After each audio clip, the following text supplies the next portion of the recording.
There's going to be a hearing at the Georgia Elections Board to discuss possible criminal referral of citizens during the 2020 elections in Albany, Georgia. A Black Voters Matter employee and 3 organizers partnering with the organization were cited for illegal campaigning during early voting for distributing water and snacks to voters waiting in 6-hour lines to vote.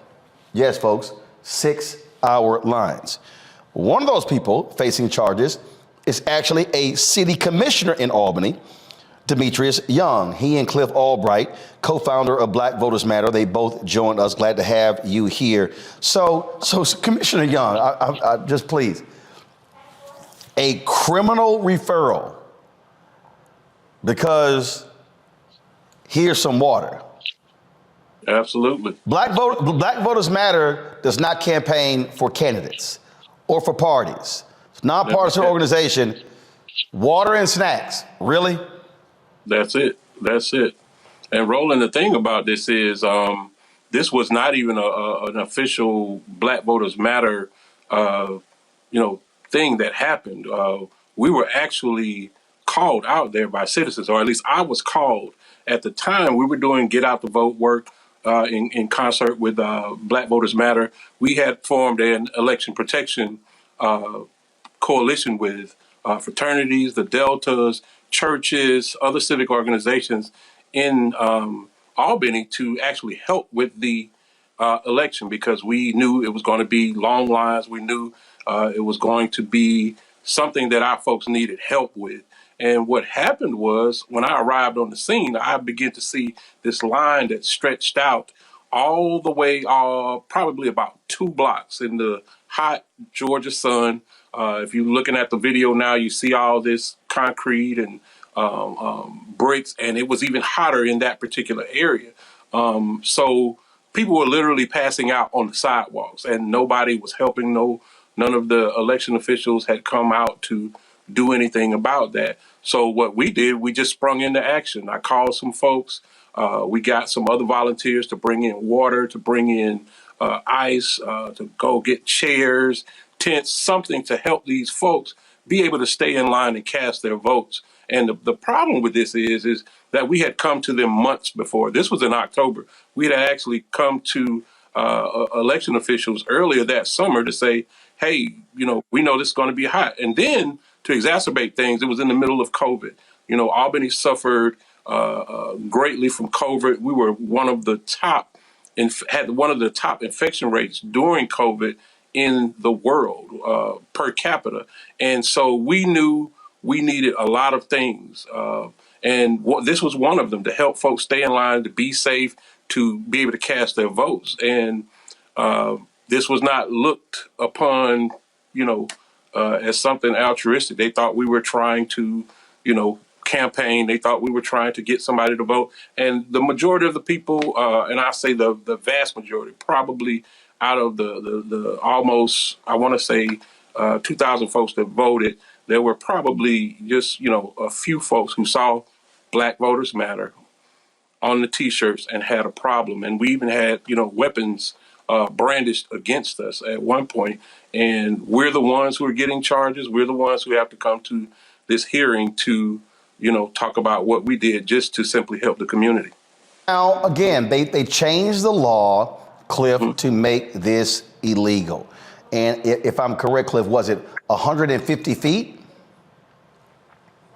Right, and to be go ahead. And to be clear, they changed the law after this incident. This was the 2020 election when this incident happened. Keep in mind, Georgia did not pass their voter suppression law until 2021.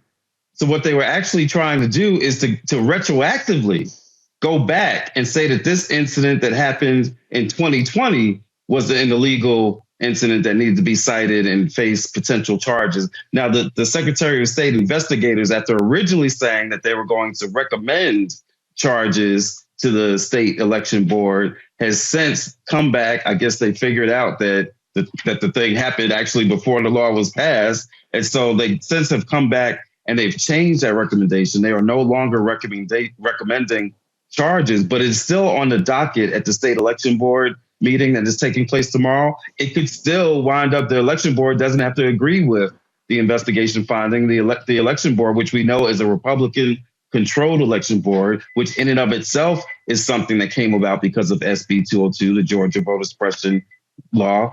We know that this election board is a highly partisan election board. And so they may not pay attention to the fact that the Secretary of State's office has changed the recommendation. They could go forward just on their own, just going rogue and say that they're recommending charges. And if so, then that could be brought to the state attorney general. But I'm trying to understand here, Commissioner, if the law was changed afterwards, what the hell law were y'all breaking? And they said we were campaigning. And the funny thing is, Roland, is that the woman who brandished the gun on us, that made all these complaints against us on social media, began to talk about all of these Democrats who were in line voting, and you all better get down here and do something about this because all these Democrats. I don't know how she knew all the folks in line were Democrats, other than maybe they were, pretty much. I want to say probably 80% or more black that were in line.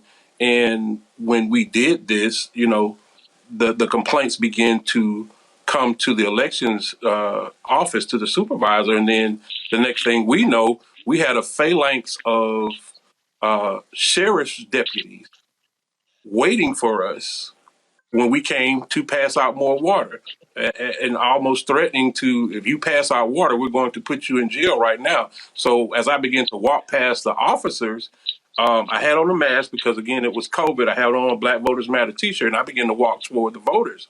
And the sheriff's officers began to come toward me and say, "Hey, where are you going? Where are you going?" And I said, "I'm going up to the line." "Well, you can't go up in 150 feet because you're campaigning." I said, "Sir, I'm not campaigning." "Well, it's, you got that shirt on." I said, "Sir, the shirt says Black Voters Matter. It's not campaigning for any candidate, anything. We're simply handing out water." And once I got up to him and took off my mask, he saw I was a city commissioner. Then, of course, he stood down then. But if that had just been I had been a regular citizen, who knows what would have happened. And they quickly, once they figured out, who I was and their things, they quickly got in their cars and left. But this, again, has to do with intimidation of just regular folks trying to be of service to their community. And that's something that I think is just absolutely intolerable. But, these things, as you said, keep happening. They keep, changing the rules, keep changing, keep moving the goalposts for everything that we've been able to do in energizing voters here in Southwest Georgia. And what it is, Cliff, bottom line, if they see a shirt that says Black Voters Matter, they automatically assume, they're Democrats. Mm. Because it doesn't say Black Democrat votes matter. It says Black votes matter. Sorry, Black Voters Matter. That's what it says. Right. Yeah. Essentially, what they're criminalizing just that statement, right? That we matter, right? The same way that they've tried to slander and criminalize even the notion that Black Lives Matter. And so they see a shirt that says Black Voters Matter, and they say that that's inherently political, that you must be favoring one of these candidates. And so, what we're at a point now is where, and not at a point now, this is what we've been for 400 years. Our very blackness is a political statement.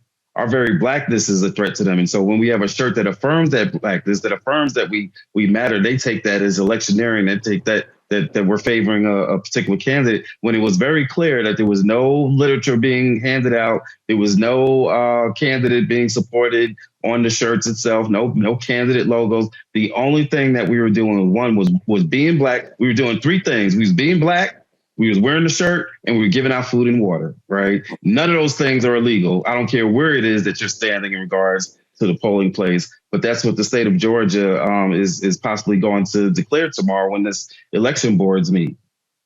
So, Commissioner, I take it you're going to have a strong contingent of folks standing there with you at this hearing tomorrow. We hope so. This kind of came up very suddenly. They actually stretched this investigation out almost 2 years. Again, this was back in 2020. And when we first got interviewed by the Secretary of State's office, the investigator, he said he was investigating the lady that actually brandished the weapon against us. So we talked to him very freely and talked about what we saw. We filed a police report, and just understanding that when we filed our police report, we actually only talked to what we call a community resource officer here in Albany, and they're not, cops who carry guns or are able to make anything but a report. But when we passed out water, we had a whole, contingent of sheriff's officers ready to take us to jail right then for handing out water. So when he began to investigate that particular thing, the next thing we know, we got correspondence from the Secretary of State office saying you have violated election law, and we are looking more into this. And then maybe about 2 weeks ago, just 2 weeks ago, they said we're gonna have a hearing to determine whether or not you violated Georgia law.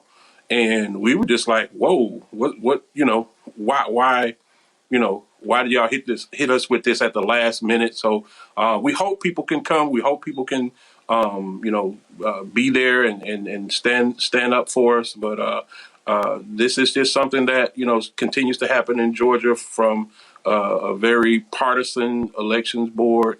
The laws, the rules keep changing. Right now in the Georgia State Legislature, they're considering ending runoffs. We know runoffs were something they instituted to be able to take advantage of their particular strengths, to keep black folks out of office.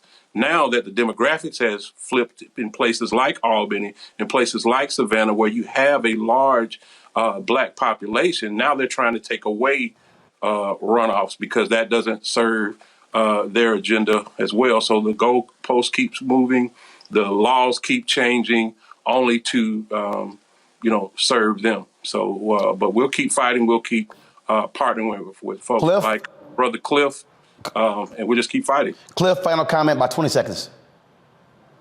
Yeah, I think Commissioner Young said it well about the ways that the goal keeps moving, the goalposts keep moving. Once they pass these laws, it always opens the door and creates a slippery slope, right? Once they pass these laws and say you can't give out food and water, then they can stretch it. They can stretch even the meaning of, well, what is 150 feet? Like, what is a foot after all? Like alternative facts. They can stretch it to cover the kinds of shirts that you're wearing. They can stretch it to cover just about anything that they want. And that's what we're seeing here, the same way that we're seeing in DeSantis, the stretching of what it means to be able to be registered and who's able to be registered. And they're going out and arresting 20 primarily black voters that they had entrapped into voting. We're seeing this in state after state, and this is why we continue to make the call that we need federal legislation. We're not naive. We know the situation in terms of the makeup of the Congress, but we have got to continue to keep this issue of voting rights and voter suppression on the table in the national discussion. We hope we even hear it in the State of the Union that we hear tomorrow, because we cannot let up on this issue, or else when Congress does change, we'll find ourselves having to reinvigorate the movement instead of keeping the momentum going from now until we get that new Congress. Commissioner Young, Cliff Albright, we appreciate it. Thanks a lot. Thank you, Roland. All right, folks, back to our Roland Martin Unfiltered video in just one moment. When you talk about blackness and what happens in black culture, we're about covering these things that matter to us, speaking to our issues and concerns. This is a genuine people-powered movement. There's a lot of stuff that we're not getting. You get it, and you spread the word. We wish to plead our own cause. Too long have others spoken for us. We cannot tell our own story if we can't pay for it. This is about covering us. Invest in black-owned media. Your dollars matter. We don't have to keep asking them to cover our stuff. So please support us in what we do, folks. We want to hit 2,000 people, $50 this month, raise $100,000. We're behind 100,000, so we want to hit that. Your money makes this possible. Check some money orders. Go to P.O. Box 57196, Washington, D.C. 20037-0196. The Cash App is $RM Unfiltered. PayPal is R Martin Unfiltered. Venmo is RM Unfiltered. Zelle is Roland at RolandSMartin.com.